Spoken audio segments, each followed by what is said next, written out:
Pemirsa, kembali lagi di Hidup Sehat. Aduh, tadi tayangannya kayaknya enak banget ya, bikin rileks gitu kayaknya kalau kerokan ya. Nah, kita sekarang kan bahas kerokan Dokter Haikal. Dan pastinya banyak juga masyarakat yang udah pernah dong pastinya dan masih mempercayai bahwa kerokan itu menyembuhkan berbagai macam masalah seperti pegal badan, ya kan masuk angin gitu, dan lain sebagainya Dok Haikal. Iya, apalagi tuh kalau kita dikerok ya, itu kan bisa mengeluarkan nafas atau suara Sendawa ya kan. Kayaknya tuh keluar sebuah angin ya. Itu dia. Nah, itu yang dipercaya oleh masyarakat bisa untuk mengatasi gangguan seperti lemah, letih, lesu dan sebagainya. Apakah benar dan apakah kerokan bermanfaat secara medis? Di tengah kita sudah ada Dr. Firly, spesialis penyakit dalam. Halo Dok, apa kabar? Halo Dokter Haikal. Halo Dokter. Dok, suka kerokan Dok? Enggak. Enggak ya? Iya. Bilang nggak pernah loh. Betul. Dok, ini ada anggapan di masyarakat, katanya kerokan dipercaya dapat meringankan keluhan sakit seperti pusing dan nyeri otot pada punggung. Fakta atau mitos? Itu sebenarnya bisa dibilang ada faktanya gitu ya, karena memang kerokan ini sebenarnya kalau secara medis ini studinya masih sedikit banget nih Dokter Haikal, tapi memang ada studi yang menyampaikan, tadi disampaikan bahwa kan bukan cuma di Indonesia, sebenarnya di Tiongkok, di Cina gitu ya, itu memang sudah ada studinya. Jadi kalau dengan kerokan itu kan dia menggesekkan sehingga menimbulkan hangat, kemudian biasanya juga pakai minyak-minyakan gitu ya. Nah itu tuh dia dengan gosokkan hangat tersebut itu memproduksi suatu zat gitu yang namanya hemoksigenase 1. Nah itulah yang mempunyai efek dengan anti nyeri gitu loh. Jadi mengurangi rasa nyeri, mengurangi peradangan gitu. Jadi secara studi sebenarnya disampaikan ada manfaatnya untuk nyeri. Jadi mengurangi gejalanya ya. Iya, gitu. mengurangi rasa yang tadi ditimbulkan nyeri. Fakta mitos berikutnya Dokter, ini yang paling sering Dokter dikerok karena masuk angin. Nih katanya ini bisa meredakan masuk angin. Fakta atau mitos Dokter? Itu bisa dibilang sebenarnya mitos ya. Mitos. Tar dulu gini dulu deh. Jadi masuk angin itu sebenarnya nggak ada nih di dunia medis. Istilah medis ya. apa Dok sebenarnya masuk angin? Kalau istilah medis itu gini, pertama kalau misalkan ada orang bilang, udah saya masuk angin, kita harus perjelas dulu nih maksudnya yang dibilang masuk angin apa tuh gejalanya. Jadi dipastikan bahwa apakah sebenarnya gejala yang ditimbulkan itu merupakan gejala dari suatu penyakit gitu. Nah kalau memang kayak rasa pegal-pegal, terus habis kayak gitu rasa lemas gitu, kembung dan sebagainya, itu sebenarnya merupakan kalau di bidang medis itu kita bilangnya gejala prodromal. Jadi gejala mau menuju ke suatu penyakit gitu loh, gejala yang ditimbulkan kayak orang mau flu lah gitu. Jadi flu like illness syndrome gitu. Jadi nah apakah itu bisa diperbaiki dengan kerokan? Ya sulit juga ya, karena sebenarnya si kerokan itu tadi adalah kadang-kadang menimbulkan efek lebih kepada placebo, gitu, efek placebo, sugesti dari orang yang memang katanya kerokan begini, kalau ini, jadi sehingga menimbulkan rasa bahwa sembuh dengan adanya kerokan. Jadi beberapa studi menyampaikan juga sebenarnya yang muncul adalah efek placebonya. Iya, tapi Dok, kadang efek sugesti ini membuat masyarakat jadinya menganggap kerokan, wah ini bisa membantu mengatasi berbagai gejala penyakit Dok ya. Iya, termasuk nih Dok, katanya kerokan dapat membuat tubuh terasa ringan meskipun sebelumnya terasa pegal dan nyeri. Ini fakta atau mitos Dok? Iya, adalah faktanya juga nih. Jadi fakta nih Dok? Boleh, ini bisa dibilang fakta gini sebenarnya. Tadi kayak saya sampaikan, kan rasa yang ditimbulkan dari kerokan tuh digosok, hangat, pakai minyak-minyakan, itu sebenarnya tuh memang ada efeknya dengan dia akan membuka pembuluh darah yang kecil-kecil tadi yang digosok atau kita sebut vasodilatasi. Nah begitu terjadinya vasodilatasi, pelebaran pembuluh darah yang kapiler tersebut yang kecil-kecil akan dia memproduksi yang disebut dengan adanya endorfin. Nah sebenarnya endorfin ini yang memberikan efek kita kan happy, nyaman, senang gitu, relaksasi, nyaman gitu, sehingga yang tadi rasanya pegel, yang rasanya sumpek, yang rasanya nggak enak keluar, hilang gitu dengan si hormon endorfin yang diproduksi. Termasuk menghilangkan rasa yang dulu pernah ada. Oh, hati-hati. Betul. Nah Dokter tadi ngomongin vasodilatasi ya, habis kerokan jadi merah tuh. Nah katanya orang-orang tuh beranggapan bahwa kalau misalkan merahnya tuh merah banget, bahkan sampai ada yang agak-agak menghitam gitu ya, itu tuh katanya itu tuh katanya adalah masuk angin banget, berat gitu. Gimana tuh Dok? Ini mah jelas itu adalah mitos ya, itu mitos. Benar ya? Tidak benar, karena tadi saya bilang, jadi sebenarnya makin digosok makin itu sebenarnya pembuluh darah kecil yang berada di bawah lapisan kulit itu atau si kapiler itu makin pecah sebenarnya. Makanya dia makin hitam, bukan berarti makin masuk angin gitu. Jadi itu udah jelas mitos sih. Justru hati-hati, jangan terlalu berlebihan mengkerok karena ya itu sebenarnya yang merah ditimbulkan itu adalah pembuluh darah kapiler yang tadinya pecah Oke. gitu, atau disebut ekimosis teki.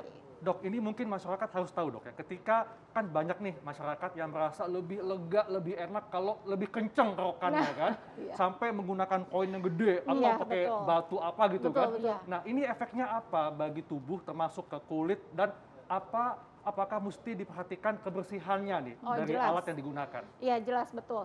Pertama kita mau menggosokkan sesuatu ke kulit. Harusnya apapun yang kita lakukan terhadap kulit kita tuh harusnya kita yakin bahwa benda yang dipakai itu bersih, Oke. steril gitu. Jadi jangan asal sembarangan comot ada uang Betul. uang koin tuh di pojokan ambil gitu Gemes kan. gitu ya, ada uang, kerokan. Udah kerokan gitu. Nah itu nggak boleh. Pertama tentu kebersihannya harus diperhatikan. Kemudian jangan justru menggosok semakin kencang. Terkadang juga kita harus pilih tuh koinnya dan bendanya itu. Jangan yang terlalu bisa membuat perlukaan yang lebih dari si kulit. Dan makin digosok, pori-pori makin terbuka, pembuluh darah makin pecah. Malah resiko infeksi makin tinggi tuh. Jadi harus hati-hati. Iya, soalnya ini kulit ya, Betul, bukan betul. gosip. Makin digosok makin sip ya. Nah, dia ini kulit, hati-hati ya dok. Benar, Katanya- hati-hati. Betul, katanya menggosok itu, memakai kerokan itu bisa membuat pori-pori kulit menjadi terbuka sehingga muncul infeksi. Nah iya betul tadi yang saya sampaikan. Jadi kalau makin digosok makin sip, makin digosok makin terbuka pori-pori, nggak bersih itunya ya udah bisa jadi infeksi. Atau setelah selesai ya kita tiduran di mana gitu kan. Namanya juga habis kerokan katanya kan enak terus tiduran atau apa sehingga kan pori-pori masih terbuka tuh. Ya udah jadi resiko infeksinya tentu jadi makin lebih tinggi. Jadi itu fakta. Baik, selanjutnya fakta mitos berikutnya nih dokter. Katanya kerokan dapat membantu atasi sesak nafas. Nah, fakta atau mitos nih? Mitos. Mitos. Bahaya juga ya kalau itu dibilang bisa membantu sesak nafas karena kan hati-hati sekali sesak betul. nafas itu ada sudah gejala yang berarti cukup berat nih kalau kita udah sampai sesak nafas. Harus tahu dulu penyebab dari sesak nafasnya apa. Bisa macam-macam, jantung, paru-paru, infeksi dan sebagainya. Jadi harus hati-hati, jangan dengan dibilang sesak nafas terus enak dengan kerokan. Nah itu tidak benar gitu. Karena sebenarnya kan harus tahu dulu penyebab sesak nafasnya apa gitu loh. Kalau memang hanya sesak nafas bukan yang berat karena misalkan asma atau jantung ya mungkin ya tadi saya bilang efek placebo yang ditimbulkan bisa membantu lebih relaksasi. Tapi harus tahu dulu nih penyebab sesak nafasnya apa. Yang jelas kalau Hati-hati. sesak nafas cepat langsung ke dokter aja lah ya. Betul, karena itu gejala yang berat kalau udah sampai sesak nafas. Wah, ini seru ya. Kita akan membahas lebih dalam nih tentang kerokan, terutama bagi mereka yang suka kerok-mengkerok, makin digosok makin sip, sesaat lagi tetap di Hidup Sehat. Wah, segala macam upaya dilakukan untuk bisa tetap sehat, tetap paripurna, tetap cantik. Tapi tadi itu agak serem ya, pijat ular dan menggunakan masker sperma banteng. Aduh. Kayaknya butuh penelitian tuh Doksa. Iya, serem banget ularnya kemana-mana. Ya ampun, tapi itu katanya dipercaya di beberapa negara ya dokter Betul. Haikal. Sama halnya kayak kerokan nih pemirsa, dipercaya banget sama masyarakat Indonesia untuk menangani berbagai macam masalah tubuh. Betul. Gitu. Tadi ada fakta mitos yang belum kita bahas nih, selanjutnya apa tuh dok? Dok, ini katanya sering melakukan kerokan membuat pori-pori kulit melebar dan memudahkan terserang penyakit, dok. Ini fakta atau mitos? Iya itu tadi fakta ya gitu karena kan ya tadi kalau misalnya dikerok ya pori-porinya tuh bisa makin besar terus ya itu sebenarnya bukan terserang penyakit macam-macam sih lebih kepada Kulit bisa ya? jadi penyakit kulit gitu loh infeksi di kulit gitu tapi kan hati-hati bahwa infeksi di kulit kalau tidak ditangani dengan baik bisa menyebar juga infeksinya bisa ke seluruh tubuh. Oh ya dok, ini yang jadi pertanyaan berikutnya adalah kan kita mesti perhatikan kebersihan alat yang digunakan. Betul. Nah, bagaimana dengan keterampilan orang yang melakukan kerokan? Betul. Nah, kalau tadi sempat dilihat ya di video sebelumnya, kita bisa lihat tuh kalau di luar sepertinya melakukan kerokan lebih banyak terapis gitu dan di klinik gitu. Jadi memang kalau di Cina gitu di Tionghoa dia tuh merupakan bisa bagian dari terapis seperti akupunktur gitu. Jadi yang mengerjakan adalah terapis dalam klinik yang betul gitu yang beneran klinik karena alat yang digunakan titik-titik pressure mana gitu ya yang bisa dilakukan kerokan itu memang kalau di sana dipelajari dengan baik. Lain halnya kadang di kita nih. Kadang-kadang adik di rumah aja tolong dong kerokin Betul, gitu nah kan gitu. Jadi benar bahwa siapa yang melakukan lebih diperhatikan siapa yang melakukan dan bila memang terapis tentu nilainya lebih bagus. Kalau dokter kalau misalkan salah-salah nih dok di rumah nih minta dikerokin nih, itu akibatnya apa dok? Ya sebenarnya sih kalau tidak terlalu sering sih saya rasa nggak masalah ya dok Syah ya, karena ini memang masih juga adalah warisan leluhur kita nih, leluhur kita. Jadi bolehlah memang, karena kan memang dari beberapa studi bisa membuat relaksasi, dari beberapa studi bisa menurunkan anti nyeri, bisa mengurangi radang gitu. Jadi boleh dilakukan, tapi mungkin tidak terlalu sering dan justru tidak dengan wah semakin digosok semakin sip tadi. Iya itu tadi. Tapi memang itu saya kadang-kadang tuh sentuhan tangan istri atau Nah, yang betul. tersayang itu membuat lebih menambah apa ya, menambah relaksasi lah. Betul. Itu mah jangan lagi dokter Aka, itu sudah pasti. Ya Itu kan? tadi ya efek sugesti tadi Nah, ya, itu efek dia. placebo. betul. Selanjutnya dokter, ini kan memang sudah menjadi warisan leluhur kita ya dok ya. Dan mungkin di studi juga ada mungkin orang-orang yang boleh atau yang tidak boleh melakukan kerokan. Nah, Iya, betul. Nah, yang tidak boleh melakukan kerokan pertama adalah orang-orang dengan kelainan darah. Kelainan Hati-hati, karena kan yang kalau kita gosok itu adalah pembuluh darah yang bisa pecah. Terus yang kedua, orang-orang yang meminum pengencer darah. Nah, juga hati-hati nanti dikerok makin berdarah gitu ya. Terus yang berikutnya adalah hati-hati pada penderita diabetes. Gitu, karena pada penderita diabetes kita tahu bahwa sebenarnya komplikasi dari diabetes itu sudah ada sumbatan-sumbatan di pembuluh darah yang kecil-kecil di mikro gitu. Jadi kalau kita rangsang untuk terjadi luka di situ, hati-hati lukanya bisa susah sembuhnya gitu. Jadi orang diabetes tuh kalau bisa jangan sampai luka dijaga-jaga banget gitu, karena khawatirnya sulit sembuh kalau ada luka, apalagi dirangsang dengan si kerokan gitu. Dok, tapi kan mungkin masyarakat kurang begitu paham mengenai apakah obat yang dikonsumsi misalnya memiliki efek dapat mengencerkan darah. Nah, sedangkan kan kerokan itu sebetulnya kan tidak membuat sampai berdarah kan dok ya?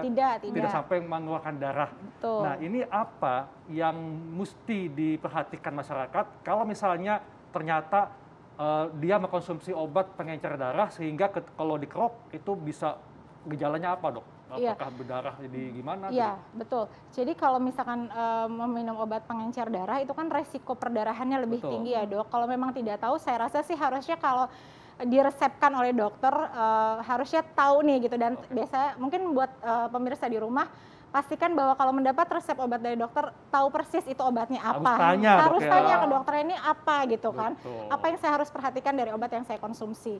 Nah, kalau sudah seperti itu, sebenarnya saya rasa karena kita kan tadi tahu kerokan itu tidak terlalu banyak manfaatnya, sebenarnya mungkin hindari saja kerokannya gitu ya. Tapi kalau memang terpaksa gitu dengan sugesti sekalian kerokan, mungkin dengan perlahan, dengan lebih halus. Tapi karena resikonya memang bukan berdarah-darah, tapi kan kita tidak tahu di dalamnya dok, karena yang sebenarnya terjadi perlukan adalah pembuluh darah di dalam kulit gitu. Kita nggak tahu apakah dia akan terjadi perdarahan nanti makin berat di dalam kulitnya. Baik dokter, artinya sebagai pasien juga harus cerdas ya dokter ya, mengetahui kondisi sendiri dan lain sebagainya. Dan juga jika melakukan kerokan harus hati-hati, jangan sembarangan nih. Jadi bila perlu orang di rumah atau istri belajarlah cara melakukan kerokan. Itu dia. Baik dok, terima kasih untuk penjelasannya. Sama-sama dok Syah. Wah, akhirnya kita sampai di penghujung acara. Nggak terasa ya 1 jam kita sudah membahas semua hal ini dan saatnya kami pamit. Ya, jangan lupa Sisirkan Hidup Sehat setiap hari Senin sampai hari Jumat pukul 9 sampai jam 10 pagi hanya di TV One. Dan ingat tetap prokes serta lakukan vaksinasi. Dr. Haikal, Saya Dr. Sabrina. Indonesia hidup sehat.